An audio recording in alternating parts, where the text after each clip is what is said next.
Yan, good day mga kamanok. Ayan, welcome back ulit sa aking YouTube channel, My Passion History. Ayan, bali, update ko kayo ngayon mga kamanok sa mga stag natin nung February born, January born. Yan. Ito na yun. Yung mga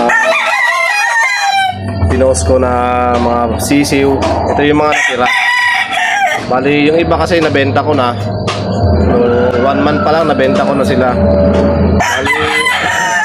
Bali nagtira lang ako ng mga siyam na pirasong stag ay sisiw na lalaki. Yan. Bali ang tatay nito mga kamanok ay yung binabae. Kanina talisahin natin. Ito yun yung tatay niya. Ang nanay naman niya yung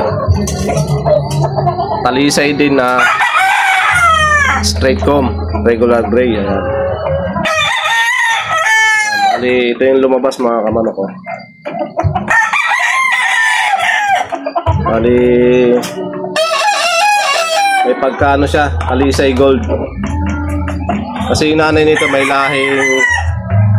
lahing pumpkin sweater. Kaya ganito yung kulay na lumabas. Bali, 3 piraso to. Yung dalawa natira dito, yung isa nabenta ko.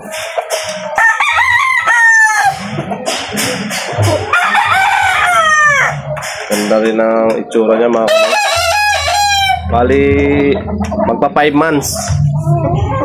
Going to 5 months to mga kato. February born natin. Ano? Bali, kunin ko naman yung iba mga kamanok. Yan.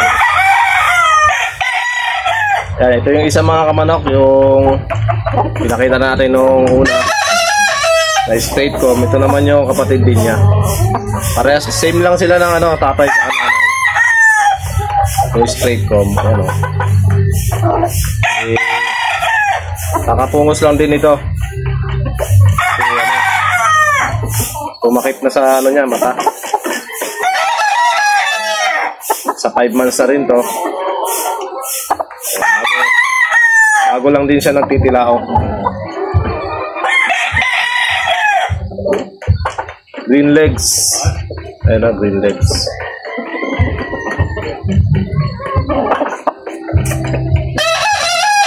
Parang kailan lang, mga sisiw lang to nung pinost ko. Tingnan mo naman, ang lalaki na nila. Ayan, bali ang kunin naman natin yung mga anak ng red kelso na B-boy lens.